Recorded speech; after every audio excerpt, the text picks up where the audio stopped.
Hotels look the same from the outside. Bright lights, polished marble floors, smiling staff at the front desk. A place of rest, of comfort, of escape. That's what the brochures promise. That's what the guests believe. But behind every key card, behind every closed door, lies another story. Stories that don't make it into travel guides. Stories whispered in the hallways, hidden in the logbooks, carried on the faces of those who pass through.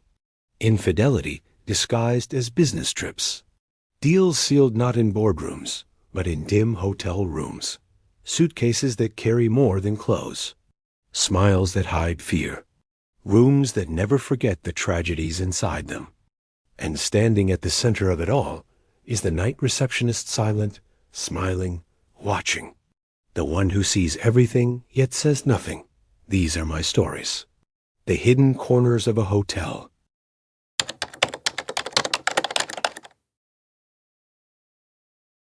I sit here every night, behind a polished wooden desk that has survived more years than I have. The light above my head is a muted yellow, casting a tired glow across the marble floor. To the guests who pass through, I am nothing more than a hotel receptionist, shirt crisp, tie neatly knotted, smile measured to the inch. I hand out key cards, I answer the phone. I say have a pleasant stay a dozen times a night. But if you sit where I sit long enough, you realize this is not just a reception desk. It is a stage, a theater. And I, whether I like it or not, am forced to watch every act of the play. People imagine hotels as places of luxury. Soft beds with white sheets, bars lined with imported whiskey, breakfast buffets gleaming under silver domes. They picture laughter, vacations, honeymoons, business meetings sealed with handshakes. They don't see what I see. They don't hear what I hear when the night grows deep and the hallways fall silent. I work the night shift. People often assume the night shift is easy, fewer guests, fewer calls, a slower pace. The truth? Night is when the masks come off. By day, businessmen stride in wearing suits, families drag rolling luggage, tourists flip through guidebooks. But at night, the hotel becomes another world entirely. Quiet, yes, but never innocent. Behind this desk I keep more than just a computer and a phone. Tucked in the drawer is a thick leather-bound logbook. Management calls it the incident log, a dry, official name. For me, it is something else, a chronicle of secrets. Every hurried check-in, every guest who paid cash instead of card, every suitcase carried a little too carefully, I write it down, not because I must, but because these details matter. Because in this building, the ordinary is almost always a disguise. Most people believe a receptionist's job is mechanical. Say hello, swipe the card, hand over the key. What they never understand is that we are witnesses, silent witnesses to double lives. A man might arrive in the morning with his wife and children, smiling as he takes them out for breakfast. 12 hours later, I see him again, only this time with another woman clinging to his arm. Her perfume sharp enough to linger in the lobby long after they disappear into a room. That is the thing about hotels. They are not simply resting places. They are way stations for lives that don't exist anywhere else. People don't only come here to sleep. They come here to hide, to escape, to transform themselves into someone they cannot be in the daylight. And me? I stand at the border of these two worlds. I hold the keys literally. The keys to every door, every room, every secret.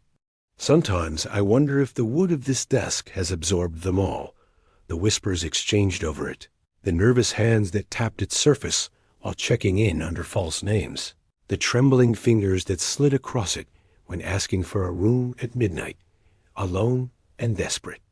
The brass key tags that hang behind me glimmer in the light, but to me, they're more than numbers. Each one opens not just a door, but a story. I see their faces. The flushed cheeks of excitement, the hard eyes of men carrying guilt, the trembling lips of those who have already done something they regret. I watch their bodies stiffen or relax when I slide the key across the counter. For them, the act is simple. Take the key, find the room, close the door. For me, it is something else. A reminder that I am watching them cross into another version of themselves. I often tell myself I am a kind of gatekeeper. The guests believe they are slipping unnoticed into the anonymity of the hotel, but I am always here, observing. The irony is that I cannot speak. My job is silence. Smile. Nod. Never question. Even when the story unfolding before me reeks of lies. An older colleague once told me, "Work here long enough, and you'll see the whole world. But you'll never see it the same way again." He was right. The longer I sit behind this desk, the harder it becomes to believe in the surface of things. Every laugh I hear in the bar sounds like a cover. Every argument I hear in the hall is only the surface ripple of something darker. I used to think I'd stay just a few years, earn enough money, move on. Yet here I remain, trapped not by the paycheck, but by the gravity of the stories. The hotel has become a cage of secrets, and I, the keeper. So when people ask me, what are the hidden corners of a hotel? I don't talk about dusty storage rooms or unlit staircases. I talk about the people. About the men who walk in with names they don't own. About the women who check in alone, but leave with someone else. About the deals that are never written on paper. And tonight, I'm going to share some of them. Not the polite, polished versions that management would allow. No, I will give you the truth as I have seen it from behind this desk. Pour yourself a drink, sit back, and listen. Because behind every locked door in this hotel lies a story. And I, the night receptionist, am the one who has seen them all.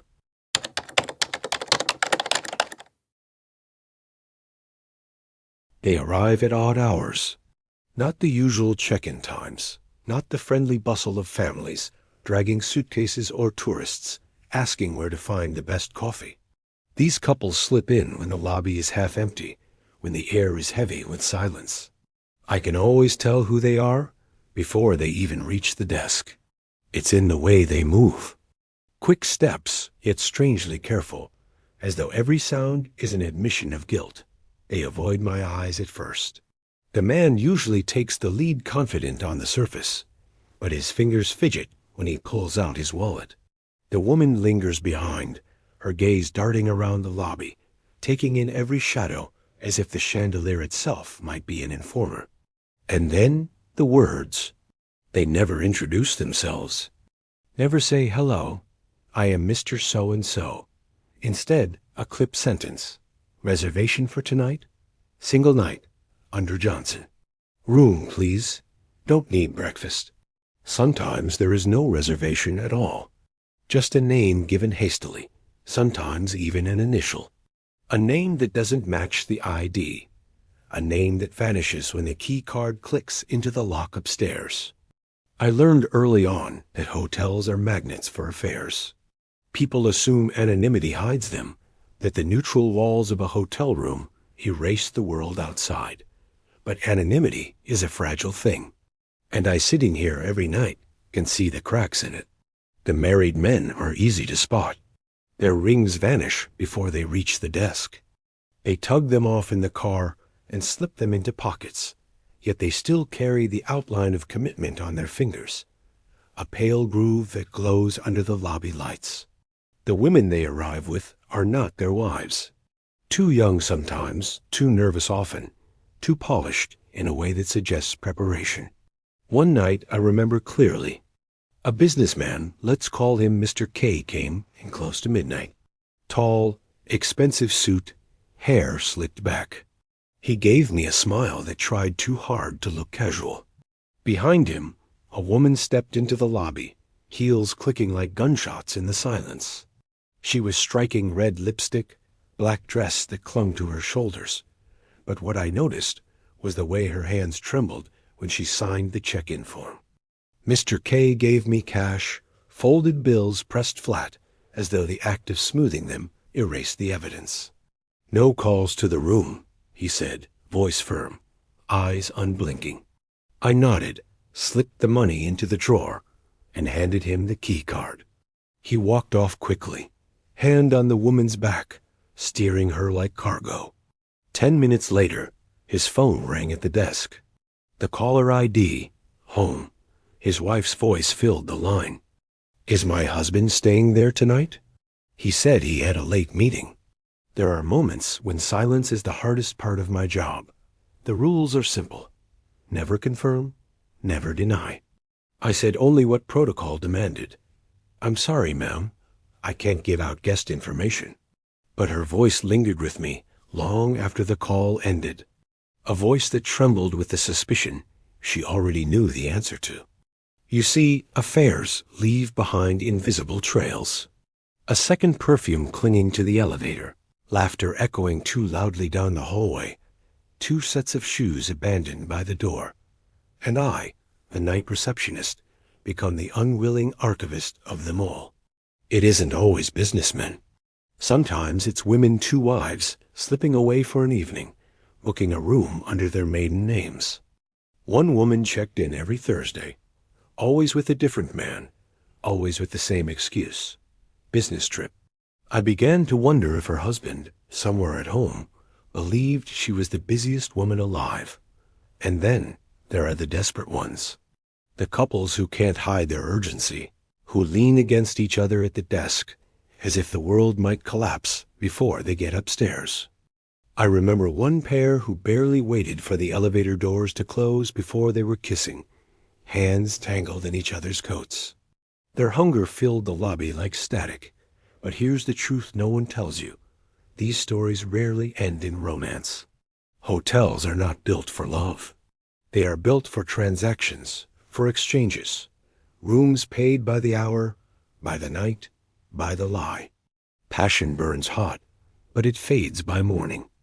By checkout time, they no longer walk as closely together. Their words turn clipped, their eyes restless. They leave separately, one after another, as if to erase any connection. Sometimes I wonder if they ever think about me, the man at the desk who sees through every excuse, every fake smile. Do they realize their secrecy is paper thin? Do they realize that I can read guilt in their posture the way a gambler reads a deck of cards? The answer is no. They don't think about me at all. To them, I am invisible, a piece of furniture, a barrier they pass on the way to their secret world. And perhaps that is why they confess with their bodies more than their words. I've watched wives laugh nervously while their hands clutch their purses too tightly. I've seen men tip me more than the room itself was worth, as if money could buy my silence. I've seen tears, too quiet tears in the lobby bathroom, when the affair ended before it even began. The saddest of all? A couple that checked in every Friday for almost a year. Always the same room. Always the same ritual. He arrived first, she 10 minutes later. They smiled at me politely, never spoke beyond what was necessary. But one Friday, only he arrived. He stood at the desk, eyes searching the lobby long after the elevator had closed behind him. He didn't check in. He just left, shoulders heavy, like a man whose world had collapsed in a single silence. I don't judge them, not anymore. At first I did condemn them in my mind, labeled them cowards, liars, cheats. But the longer I sat here, the more I realized the hotel is not about morality. It is about hunger, loneliness, escape. People come here to fill something missing, even if only for a night. And me? I am the custodian of their illusions. I hand them the key, I watch them vanish into the elevator, and I write a line in my logbook. That's all. But sometimes, when the lobby is empty and the night grows cold, I think about those couples. I think about the woman's trembling hand, the man's pale finger where a ring should be, the lies they tell at home.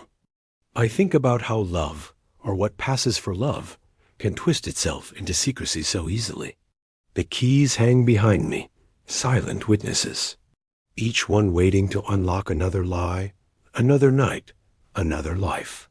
And as the elevator doors close, I sit back and whisper to myself, Another couple who never said their names.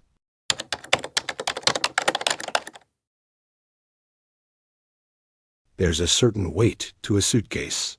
I don't mean the physical weight. You can't judge that just by looking. I mean the way someone carries it. Some guests drag their luggage lazily, wheels squeaking, clothes spilling out of zippers. Others carry them lightly, the kind of weight that comes from souvenirs or a change of clothes. But then there are those who hold their bags like they are holding a secret, tightly, protectively, as if one wrong bump might crack the world open. I learned quickly that drugs have a presence long before they are seen. They cling to people, their behavior, their movements, even the air around them. Take the man who checked in one stormy night. He wasn't particularly noticeable. At first, jeans, dark jacket, baseball cap pulled low. But the suitcase, it was small, too small for a week's stay. And yet he carried it like it contained bricks of gold. His hands never left the handle. When he passed it over the desk to make space for his ID, his eyes flicked to me with a silent warning. "Don't ask. Just one night," he muttered. "No cleaning service. That's another tell. Guests who insist no staff enter the room. Not housekeeping. Not maintenance. Not anyone. Privacy is normal. Paranoia is not." I handed him the key card. He disappeared into the elevator. Hours later, I watched from the security screen as strangers came and went from his room. Some stayed only minutes. They arrived empty-handed, left with something in their pockets. Transactions disguised as visits. And the smell, God, the smell. Not always strong, but distinct. Sweet, pungent, drifting through the hallway, even when the door was shut. Weed, cocaine, sometimes worse. I've had to spray air freshener in corridors at dawn before the families arrived for breakfast. Hotels are magnets for this kind of thing. Think about it. A space where people are anonymous, where rooms turn over daily, where names on reservations can be false and payments can be in cash. It's perfect. No long leases, no neighbors to complain, no landlord. Just a revolving door of strangers. One couple I'll never forget were barely out of their 20s. They rolled in around 2 a.m., laughing too loudly, eyes wide and glassy. She wore a fur coat far too heavy for summer, and he dragged behind him a battered duffel bag. At the desk, he leaned in close, pupils blown, whispering like we shared a secret. "You won't tell anyone, right? Just for a night. We'll be quiet." I wanted to laugh at the irony. People who come into hotels for drugs are never quiet. Within an hour, their room was a carnival of chaos. Loud music, shouting, doors slamming. Other guests complained, and I had to call up. The man answered, voice jittery, promising they'd calm down. Minutes later, I watched on the monitor as someone else slipped into the room.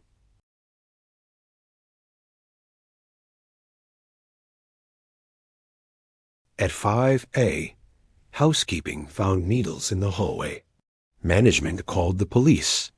By the time they arrived, the couple was gone. The duffel bag, too. What they left behind was destruction. Burned sheets, broken glass, and a bill no one would ever pay. That's the thing about hotels. They're not homes. People don't treat them with the same care. They're temporary spaces, disposable. And when drugs are involved, destruction is always part of the package. But not every story is so loud. Some are quieter. More chilling. There was a man who stayed for nearly a month. Always alone, always with the same black suitcase. He never let it leave his sight. Even when he went to breakfast, he carried it with him, placing it beside his chair as though it were a companion. His eyes darted constantly, scanning the lobby, the elevators, even me. One night, a woman arrived middle-aged, worn down, nervous. She asked for him by name. I wasn't supposed to give out room numbers, but he'd left instructions to expect a guest. I called up, and he confirmed. She went upstairs. She didn't come back down until dawn. Her face looked hollow, her eyes red. She clutched her bag like it held something precious, and when she passed me, she avoided my gaze. The man stayed another week, then vanished. He left nothing behind except a faint chemical smell in the room and a single note under the mattress. Thank you for not asking. There are moments when I feel complicit. When I hand over a key to someone I know isn't here for innocent reasons. My job doesn't allow questions. Management says, as long as they pay, as long as there's no trouble, it's not your concern. But how do you define trouble? Is it only when the police knock at the door? Or is trouble already present in the trembling hands, the bags that never open, the eyes that never meet mine? Sometimes I imagine the hotel itself is addicted to the money these people bring. The rooms turn dirty, but money cleans them. Sheets are burned, walls stained, but money paints them fresh again. And so the cycle continues. The hardest nights are when overdoses happen. It doesn't occur often, but when it does, it brands itself into your memory. The silence after housekeeping knocks and gets no answer. The master key sliding into the lock. The door opening to reveal a body slumped on the bed, eyes glassy, lips blue. The smell of chemicals and despair. I've stood in doorways like that, heart pounding, trying to keep my face neutral as paramedics rush in. Later, the guests vanish in the anonymity of a stretcher, but I am left behind with the image. I always am. Do you know what's strange? The morning after, families still arrive for their vacations. Businessmen still drink coffee in the lobby. The world continues as if nothing happened. The room is cleaned, sanitized, reset. By afternoon, another guest checks in, never knowing the darkness that lingered there only hours before. That's the secret of hotels. Memory is wiped clean daily. But not for me. Not for the night receptionist who sees the before and after. Drugs change the rhythm of the hotel. The quiet isn't quiet anymore. It's tense, humming. The walls feel thinner. The guests feel heavier. And I, sitting at this desk, feel like a guard at the edge of a battlefield no one else acknowledges. I can never forget the last words of a man escorted out by police one dawn. He glared at me, wrists cuffed, suitcase confiscated.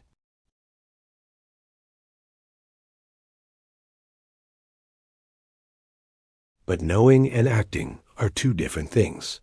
And in this job, knowledge is a burden you carry alone. So the next night, I return to my desk. I watch the lobby doors. I see another man walk in with another suitcase.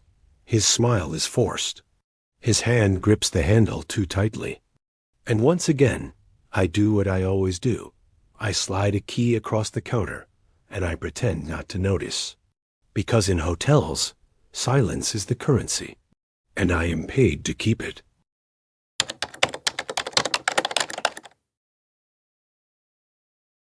Every guest who walks through the lobby pretends to be ordinary. That's the game. They hand me their passports, their credit cards, their rehearsed smiles. They say they're here for a business trip, a family visit, a short vacation. But behind the masks, I can always sense something more. Because some guests are not really guests at all. Take the woman who checked in on a Monday afternoon. Elegant. Perfect hair, expensive coat, but she had no luggage. Just a leather handbag. One night, she said quickly, eyes fixed on the floor. Room with a view, if possible. I assigned her a room, but I knew she wasn't here to sleep. Sure enough, half an hour later, another guest arrived, an older man in a tailored suit. He didn't approach the desk, didn't even acknowledge me. He went straight upstairs, as if he'd been there 1,000 times. I checked the cameras. He went directly to her room. A door opened, closed, and for the rest of the night, nothing but silence. She left at dawn, alone, eyes red, face drawn, as though she'd spent the night crying.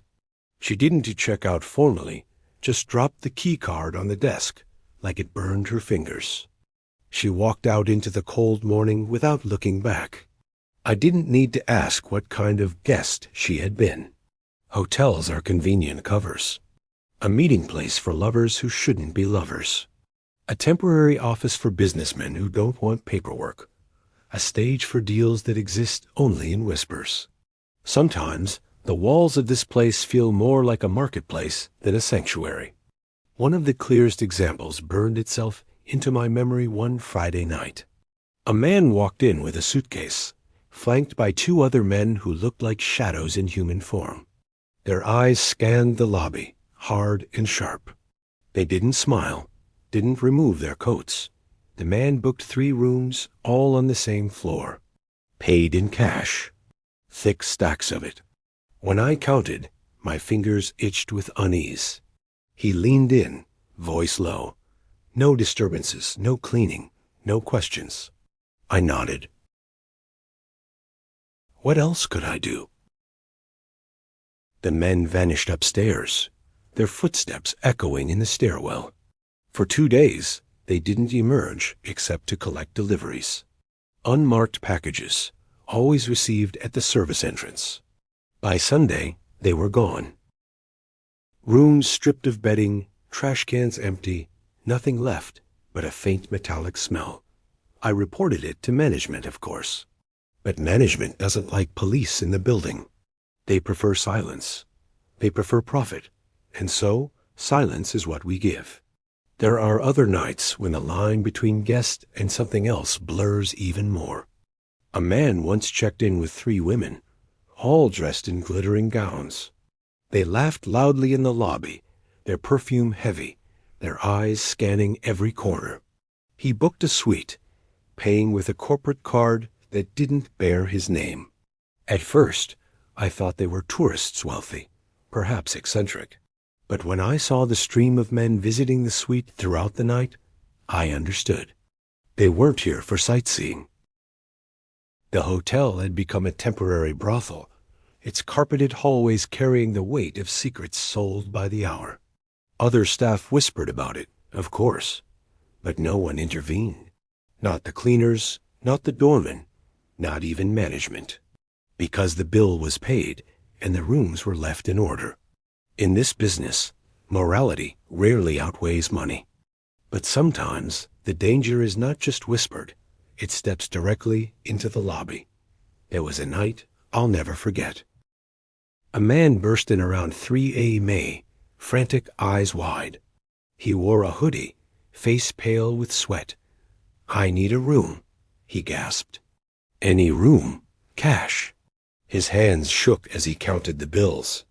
Behind him, the street was silent, but he kept glancing back through the glass doors as if someone was chasing him. I gave him a key card, heart thudding in my chest. Minutes later, blue lights flashed outside. Police cars. Officers stormed in, asking if anyone suspicious had entered. I was frozen, caught between duty to the law and duty to the hotel. My lips moved before I could think. I didn't see anyone. The officers searched, of course. But by then, the man was gone. He must have slipped out a back exit. They left, frustrated. And me? I sat at the desk, guilt coiled tight in my gut, because I had protected him. Not out of loyalty, but out of instinct. A hotel receptionist doesn't betray a guest. That's the unspoken rule, even when the guest is more fugitive than traveler. Sometimes I ask myself, who am I really working for? The guests? The management? Or the secrets themselves? Because secrets pay the bills. A businessman who needs privacy will book the most expensive suite. A dealer who doesn't want questions will tip generously. A politician who brings someone other than his wife will make sure the staff are taken care of. And me, I pocket the tips. I follow the rules. I keep my mouth shut. But at night, when the lobby is empty, I can still feel the weight of those transactions pressing down on me.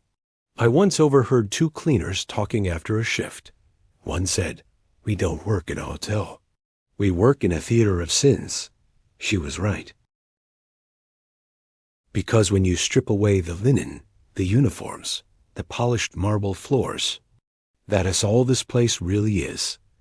A stage for people to play the parts they can to play outside. Some guests are travelers. Some are fugitives. Some are lovers, liars, dealers, dreamers. But one thing unites them all. Once they step into this building, they stop being who they are outside. They become something else, something hidden. And me, the night receptionist, I see it all.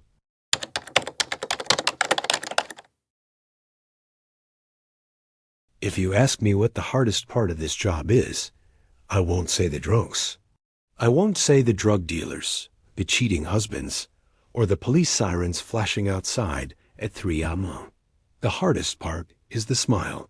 The smile is a mask I put on every night. It is there when I hand over a key card to a man whose mistress clings to his arm. It's there when I count the cash from a stranger who can't stop shaking. It's there when the phone rings and a wife asks if her husband is staying here, and I lie by omission. "Good evening. Welcome. Have a pleasant stay." These words leave my mouth like a prayer I don't believe in anymore. And the smile, stretched thin across my face, is the disguise that hides everything I actually feel. When I started, I thought the smile was easy. A part of the uniform, like the tie or the name tag. But years pass, nights grow heavier, and the smile becomes something else. It becomes a shield, a way to hide the fact that I am exhausted, disgusted, or quietly horrified by the things I see. One evening, a man slammed his fist on the desk. Drunk, angry. He shouted that his room wasn't clean enough, that the view wasn't right, that he deserved better because he was paying more. Spit flew from his mouth as he cursed at me. Inside, I wanted to shout back, to tell him he wasn't special, that the sheets didn't care who he was. But instead, I smiled. I apologized. I offered a complimentary drink. Later, as he stumbled off toward the bar, another guest passed by and said to me, "You handled that so well. You're always so calm." I nodded, smiled again. But inside, my stomach burned with bitterness. Calm is not what I feel. Calm is what I sell. The truth is, the smile hides more than frustration. It hides fear. Because sometimes, guests don't just complain, they threaten.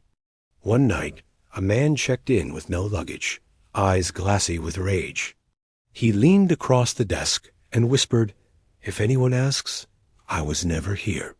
The way he said it low, sharp, like a knife pressed to the skin, made my blood run cold. I smiled anyway. I nodded as though it was nothing. But when he walked away, I realized my hands were shaking under the desk. The rule is simple. Never let the guest see your fear. Fear breaks the illusion. And the illusion is what keeps the hotel running. But smiling through fear takes something from you. Piece by piece, night after night. Another time, a young couple came in, barely 20.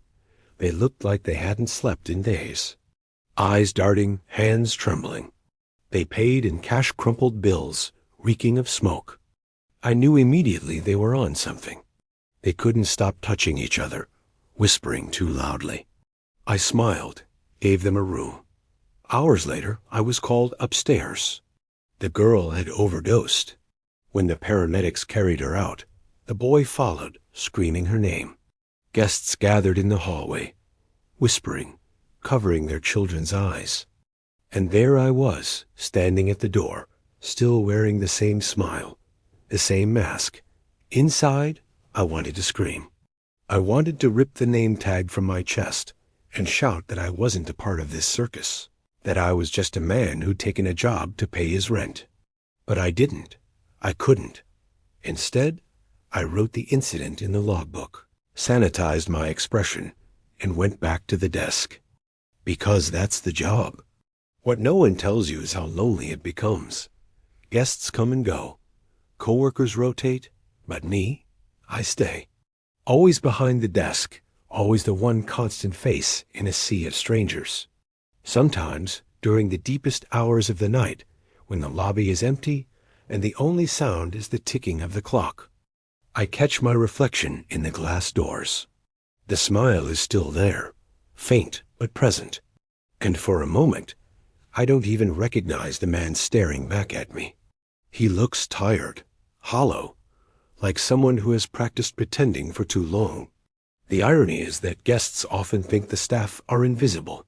They don't realize how much we see, how much we absorb. They treat us as props in their stories, as if we don't exist outside the desk.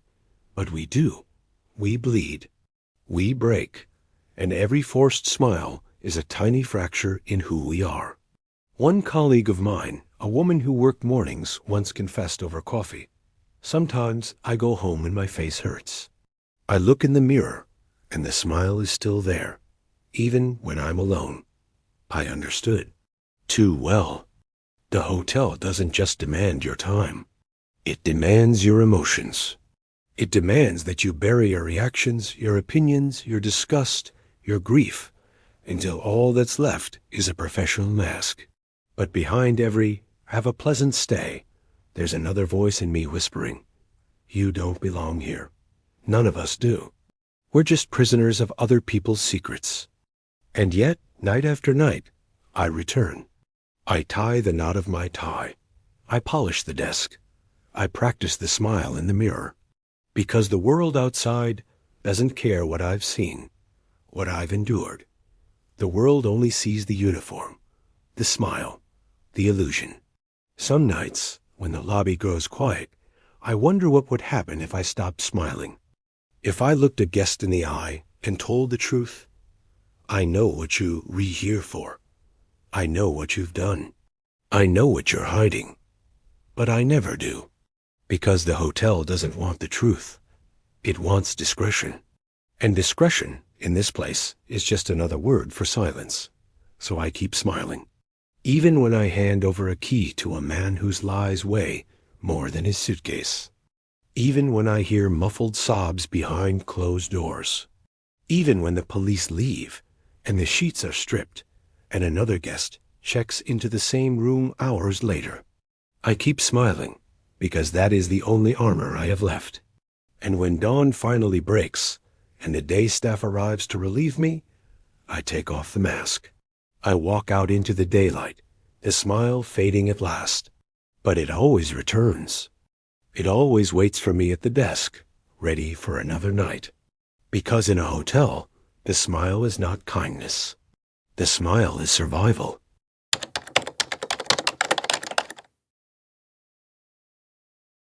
People always ask me the same question when they hear I work nights at a hotel. "Have you ever seen a ghost?" They ask with half a smile, expecting me to laugh, to wave it off. Most nights I do.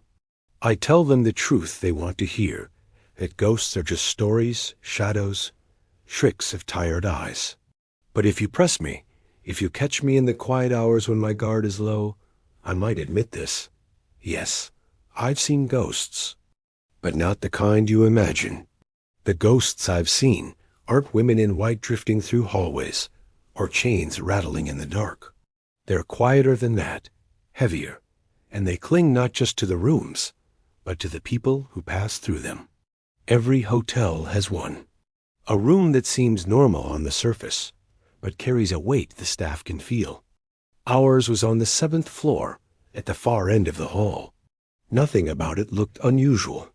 Same cream-colored walls, same patterned carpet, same generic artwork of a vase of flowers. But everyone avoided it. Years before I worked here, someone had died in that room. A suicide.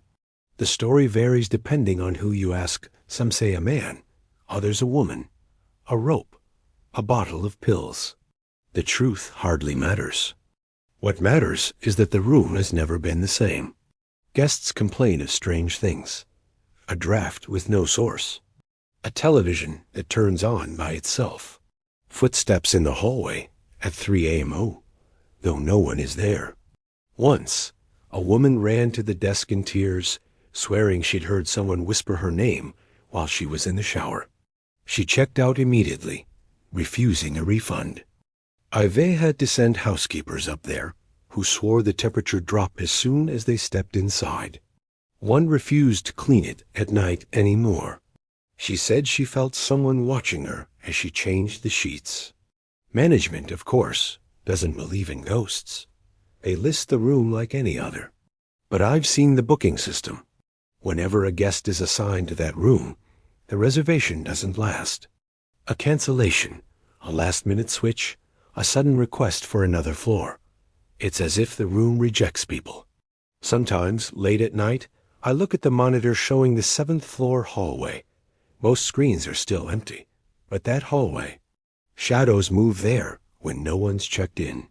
There's another story, less known to the guests, but whispered among the staff. The service elevator in the West Wing has a habit. Sometimes in the small hours, it travels on its own. Doors open on empty floors. Lights flicker.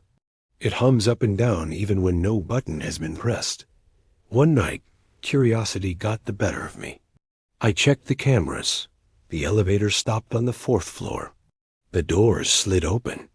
And though the hallway was empty, the motion sensor lights flicked on, one by one, as though someone invisible was walking away.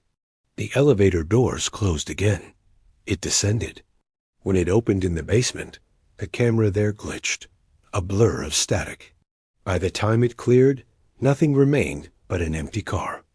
I don't claim to know what that means, but ever since, I avoid that elevator when I work alone. Not all ghosts belong to rooms or hallways. Some belong to people who never really left. There is an older bellman who swears he still sees a man in a trench coat walk through the lobby every winter. The man never checks in, never speaks, just crosses the marble floor and disappears toward the stairwell. The first time I heard the story, I thought it was nonsense. Until one snowy night, I saw him too. Just a flicker in the corner of my eye. A coat, a hat, the shape of a man where no man should be. When I turned fully, he was gone. But the strangest ghost isn't the one people whisper about. It's the ones I carry in my own head. I still see the girl from Part 3, the one who overdosed. I see her in reflections, sometimes, when I clean the counter. A pale face, hair damp with sweat, eyes wide with fear. She looks at me as if to say, "Why didn't you stop us?" And there's the old man who died quietly in his sleep on the 5th floor. Harmless, peaceful. But for weeks after, guests in that room reported the faint smell of tobacco, though smoking had been banned for years. Every time I walk past, I catch a whiff too, like a ghost of his last cigarette. I've come to believe hotels are perfect vessels for haunting. Think about it. Rooms that turn over daily, filled with the emotions of strangers. Fear, lust, grief, joy all crammed into 4 walls, over and over again. At home, emotions linger, but they belong to you. Here, they stack, layer after layer, dozens of lives pressed into the same space. The walls absorb them. The carpet drinks them in. The mirrors hold their reflections even after the bodies are gone. And when something terrible happens at death, a betrayal, a crime, that emotion doesn't just vanish when the sheets are changed. It seeps into the bones of the building. Guests leave. Their secrets stay. People laugh when I tell them the lobby is the safest place in the hotel. They don't understand. I've sat alone at 4 a.m., the building creaking, the cameras flickering, the shadows stretching long. And I've felt the presence of all those who've passed through. Sometimes I wonder if I'm part of the haunting myself. A permanent fixture behind the desk, always watching, never leaving. A guest once asked me, "Do you ever get scared here at night?" I smiled, of course. I said no. But the truth, yes, not of burglars or angry drunks. Not even of the dealers with their heavy suitcases. What scares me most, are the things I can't explain, the cold draft on a still night, the empty elevator that dings at 3 a.m., the whisper of footsteps in an empty hall. Because those things remind me that the hotel never truly sleeps.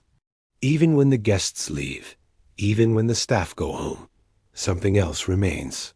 Something that watches, something that waits. By dawn, the ghosts always retreat. The sun rises, the lobby fills with the sound of luggage wheels, chatter, laughter. The hotel returns to its daytime, disguise bright, busy, harmless. But I know better.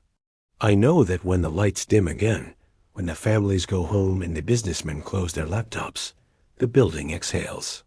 And the ghosts, the real ghosts, wake once more.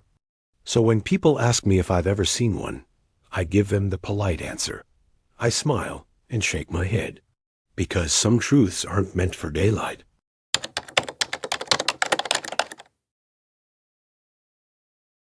Behind my desk, there is a book. It isn't listed in the hotel inventory. Guests never see it. Managers pretend it doesn't exist. But every night, I open it. A thick leather-bound volume, the pages yellowed, corners curled from years of use. It is my ledger. Not the official incident log management insists on, though that's what they would call it if they ever asked. No, this one is mine. A private collection of nights that never made it into reports, the ledger of secrets. Inside, the handwriting changes, sometimes hurried, sometimes careful. I write down the faces, the lies, the small details no one else notices. A wedding ring missing from a finger. A suitcase clutched too tightly. The way a woman's laughter sounded like fear. It's not that I enjoy documenting these things.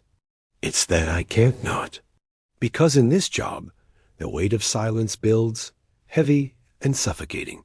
Writing is the only way I know to breathe. People think receptionists are invisible, that we vanish the moment a guest turns toward the elevator. But invisibility doesn't mean ignorance. In fact, it means the opposite. I see everything because no one looks back at me. I see the smiles that don't reach the eyes. I see the trembling hands passing me credit cards. I see the exhaustion, the rage, the lust, the grief, all hidden under polite phrases like, just one night, or late checkout, please. And I write them down. Not names, never names. Just fragments. The man who arrived with no luggage. The couple who never spoke above a whisper. The room that smelled of smoke, though no fire had burned. It's not a diary. It's not evidence. It's something else.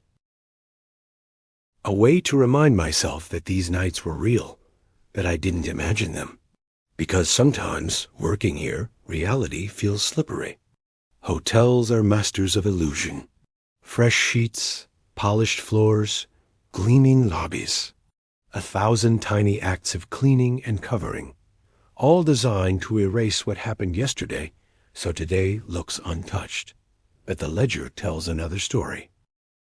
For every spotless room, I can flip back to the night before, the fight that shook the walls, the tears muffled by pillows, the laughter of strangers who promised each other forever, but left by morning. Cleanliness is a disguise. The hotel's real history lives not in its brochures, but in its stains. Some nights, I imagine all the guests who have passed through still linger here, trapped in invisible layers. The cheating husband, the desperate addict, the runaway, the frightened woman who dropped her key card on the desk and fled. They live in the ledger too. Not their names, not their identities, just the essence of their stay. And I wonder, am I writing to remember, or am I writing so I can finally forget? Because the truth is, I don't want to carry them all. I don't want to wake in the morning with their shadows still in my head. Yet they cling night after night, and the ledger becomes both burden and release. If you asked me to describe my job in one word, I wouldn't say hospitality. I'd say silence. Silence when a wife calls, begging to know if her husband is here. Silence when a guest presses a tip into my hand, eyes daring me to speak. Silence when the police knock, and I hesitate, caught between duty and secrecy. The hotel thrives on silence. It's the foundation of its business. Guests paying not only for a bed, but for discretion. My smile sells the illusion. My silence keeps it intact. But silence corrodes. It seeps into your bones. You begin to wonder if keeping secrets makes you loyal, or if it makes you complicit. Sometimes, in the small hours, I look at myself in the lobby mirror. The uniform is pressed, the tie straight, the smile faint but present. But the eyes looking back at me aren't the eyes I remember. They're older, tired, haunted. I used to think the ghosts in this building belonged to the guests. Now I wonder if the building is slowly turning me into one of them. Because how much of yourself can you hide behind a smile before you vanish altogether? At dawn, I close the ledger. I tuck it back into the drawer. Day staff arrives. The lobby brightens. The hotel resets. To anyone walking in, it looks like the beginning of a new day. But I know better. There are no beginnings here. Only continuations. Another man will arrive tonight with another lie. Another woman will vanish before sunrise. Another suitcase will carry something no one asks about. And I will sit here again. Pen in hand, smile on face, adding another line to the ledger of secrets. People think hotels are places of rest, places of dreams, but I know the truth. Hotels are mirrors. They reflect the darkest corners of the human soul. And me, the night receptionist, I am the keeper of that reflection, the silent witness, the man who smiles, nods, hands over keys, and then writes the truth in a book no one will ever read. One day, when I leave this job, maybe I'll take the ledger with me. Maybe I'll burn it. Or maybe I'll leave it here in the drawer for the next night receptionist to find. To remind him that behind every smile, every check-in, every pleasant stay, there is another story waiting to be told. Until then, I will keep writing, because the hotel forgets, but I never do.